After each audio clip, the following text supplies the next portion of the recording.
Hello everyone, Sheila back again. Welcome to my channel. My picture's just dropped down off the wall. I need to get a little frame to put that one in actually, like. It's just stuck on the wall with sellotape. Would have to happen when I was doing this video, but never mind. I can sort it out later. But I am bragging again today. I've hit 14,000 subscribers. Wasn't today, I think it's been 2 or 3 days, so I've only had 1 or 2 subscribers in the last few days, so it was probably about 2 or 3 days ago, because it's about 14,009, I think, something like that at the moment. That was when I checked it this morning. I think that's about what it was. So although thank you all those new subscribers and all my old subscribers for keeping that channel up with those number of subscribers that I have, and for to keep it going every day. And I try to put a video up most days, but being the holidays and Christmas and the New Year and that, it wasn't possible over the last few days and that. But probably be back to normal nowadays, back in my normal doing videos when I find time to do them. It's not every single day, I do have days off. But I am busy, almost up to the shoulders. I'm not sure whether I'm on to the last row. I'll have to measure this when I've done finish this row, because it'll be time to shape the shoulders on this pattern, on this cardigan. Sweater, not cardigan, it's a sweater. The one I'm knitting to replace my other one, which it just went baggy and out of shape. Not even the rib. I've done the ribs on this part on 275mm needles to try to make, instead of 325, to try to make them a bit tighter, and I'm actually knitting on 3.75 needles to make the rest of it tighter, hoping that the stitches will stay a bit tighter. And of course I'm doing a smaller size as well, and I thought you'd probably after 1 or 2 washes it would probably stretch a little bit, so it would probably be quite a good fit when I finished it.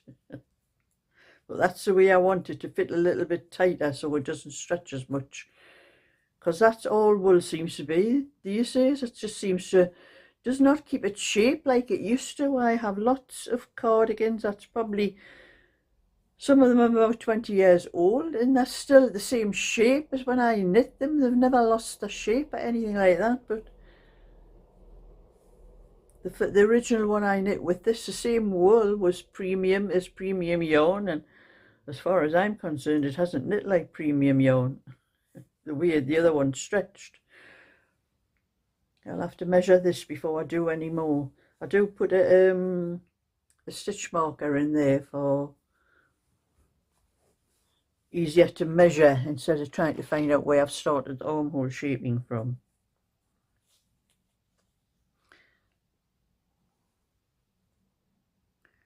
Oh, and it is on 8 inches. It's easier to put it on a flat surface instead of my knee, because you probably stretch it a bit when it's on your knee.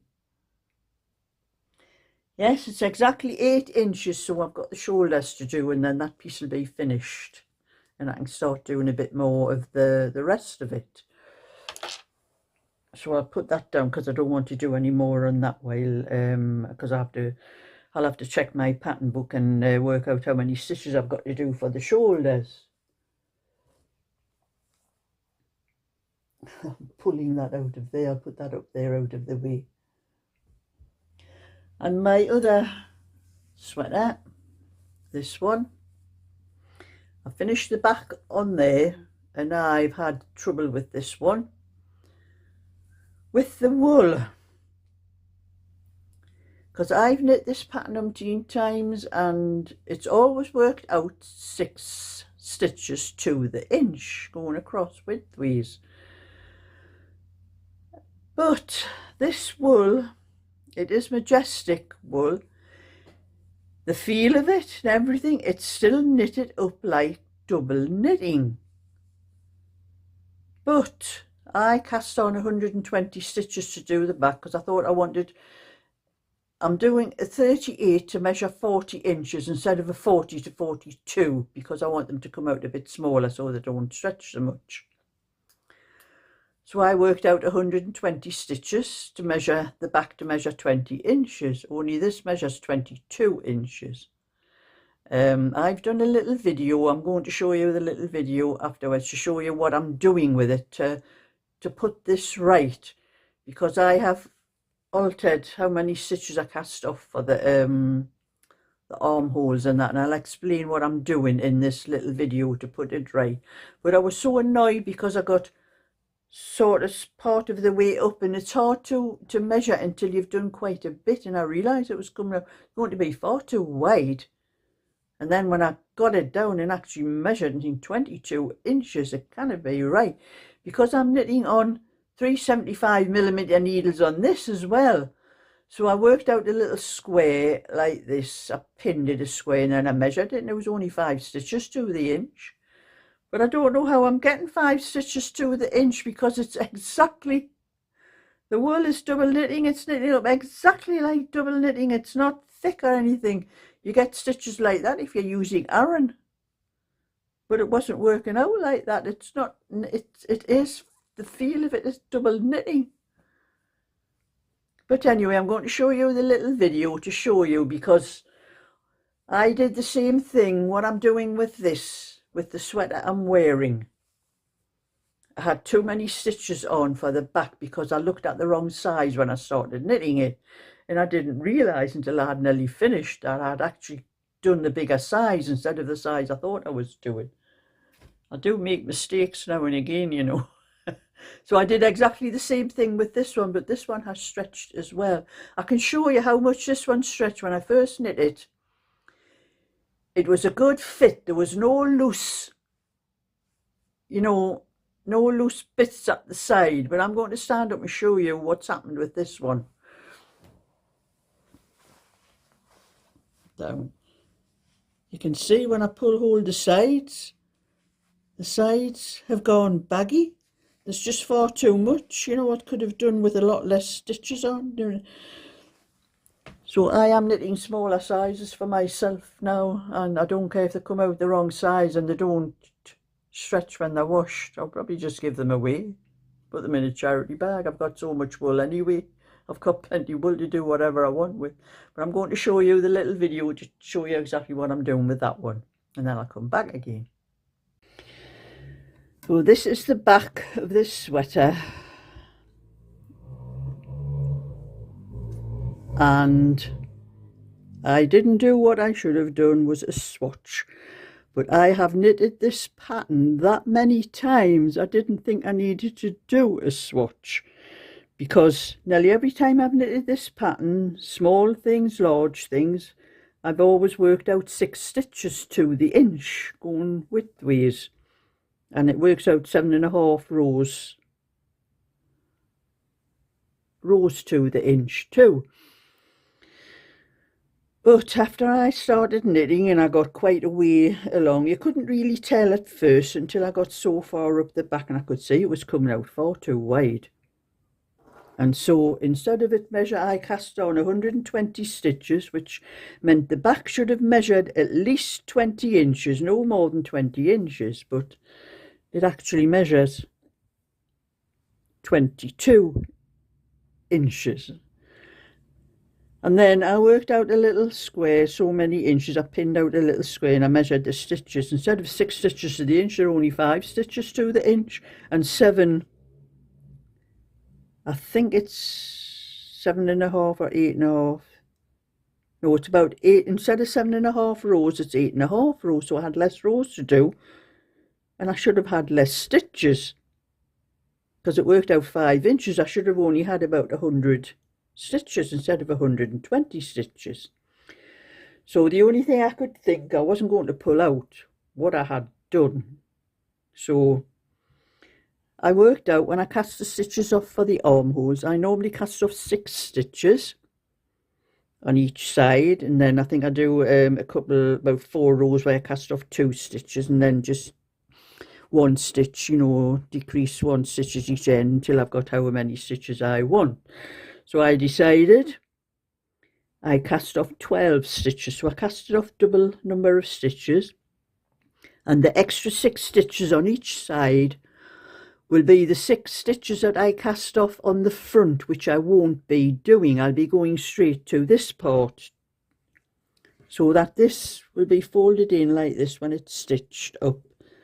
These end pieces will be folded in like that. It's hard to measure with them because they'll not keep moving. I'll try to measure. So it's going to measure around about 19, maybe it's a little bit more than 19 inches. So the front's going to measure less than what the back is. So that means the seam on the sides are going to come in towards the front a little bit. And that gets rid of that extra width on the back.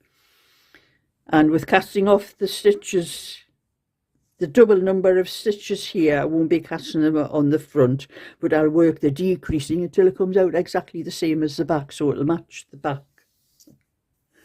And that tells you I've knitted umpteen times and I do not know how this wool, because I am actually knitting on 3.75 needles as well, because I wanted the stitches to come out a bit tighter,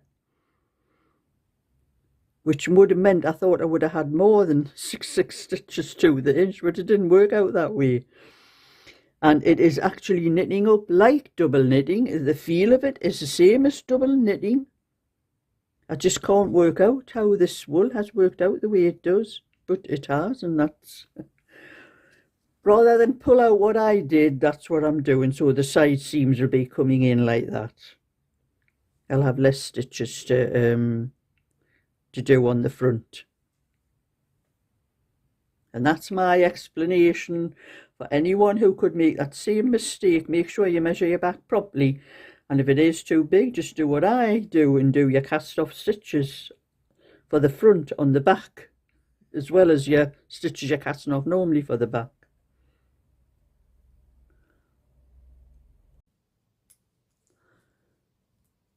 So I hope that little video explained what I'm doing to going to do to that sweater to make it fit better. And I just picked up my little scarf I was doing while I was, because I'm not going to do anything on this one here until I've finished, because I have to look up the instruction, because I'm doing a different size to what I normally do. But that's how much I've done of that one. That's the scarf. I've got quite a bit more to go on this one, but I'm not in any hurry. I'm just doing, well, I do need to get it finished for the winter, and as we're expecting some snow and that, I think kids will be glad of things like this. And you know, today is the first day for quite a few days I haven't had to put the light on in my living room. Mind, it is -1 degree today where I live, but the sun is shining, so it's shining into the room and I don't have to put the light on. It's quite, because we've had so many dark days and I've had to have the light on all the time when I was doing the videos, because it was just dark on the videos. But anyway, I am using my tablet, but I've still had to prop it up in front of my laptop. That's what I do when I use the tablet, because I didn't have a stand. I have a stand for it now, but I'm going to explain something to you about that stand. But I have my tablet is propped up. I have the screen up on my laptop, and I've got the tablet up against it. I have other stands for them, but they all make the tablet sort of slope backwards, which means my face is right down the bottom of the screen. I thought that's no good, so I've put my screen up on my tablet straight up, so the tablet's standing straight up, but I have to put something heavy in front of the tablet, otherwise it keeps falling forward because of weight. But I'm going to show you what I bought for it. I bought this. It's a gooseneck. It's called a gooseneck stand. It has the thing for to fix it. I have my tablet standing on. It's one of those tables that goes over the bed type things. It was my husband's when he was ill, and that we had this table for over the bed. And it's handy for my tablet, for my, not my tablet, for my laptop and other things I have on, because I have a little shelf underneath and I have things on there and that, and it's quite handy. So I thought I'll just clip this onto there, onto the back behind my laptop, and I'll bring this in front of the laptop so I can put the tablet on, because it does stretch. You see this here, fits phones and tablets. I thought, oh, that's great. And then I can just move this around anywhere I want it. It's very hard to undo this thing, but you know, as soon as I put my tablet in, see, I put my tablet in, it goes down like that. It just flops down, the weight of the tablet. It won't hold the weight. So I did try it on my, I fixed it onto my table thing, but my table has a little lip underneath, and this thing won't go right underneath. So it keeps moving around when I put it on. That was before I found out that the tablet was too heavy for it. I managed to fix it on, but it's not secure enough. And I did manage to do it, and I brought it so it was down, but I had to put something, it flopped down like that, and I had to put something heavy underneath something about that deep underneath this, where the tab was holding the tablet, to stop the tablet from flopping off. Oh, that's no flaming good. Great for my phone. But to say it's for a tablet is not fit for a tablet, because it hasn't got the weight to keep the tablet up. So I've wasted my money again. But I did a little video the other day when I was on my crochet channel, and I actually used it for my phone on there to show my hands on my sewing machine, because I was doing a tutorial for a phone pouch. I'll get the phone pouch and show you what I was doing.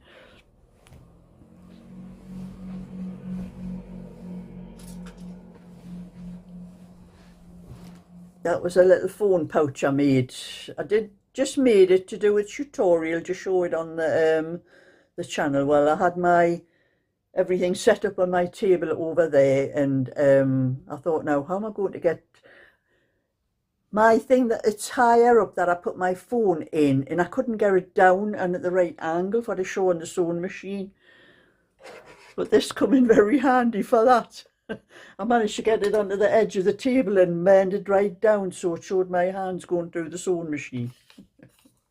So come in handy for that. Anyway, if I want some awkward positions, it'll handy for that. So I'm back to where I was before with my tablet in front of my laptop. Put that back over there as well. But I just came on to brag again, like, you know, I normally do when I hit 1,000 on anything. So hopefully it'll be back to normal now after the Christmas and the New Year and all the holidays over with.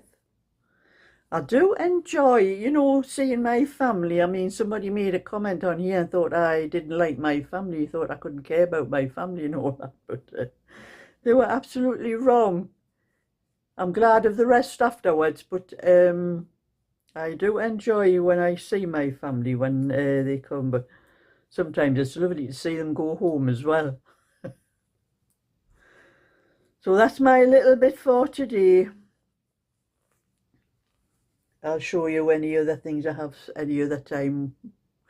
I just want to do a little bit knitting. It is lunchtime now for me anyway, so thumbs up and subscribe, and I'll catch you all another time. So bye for now.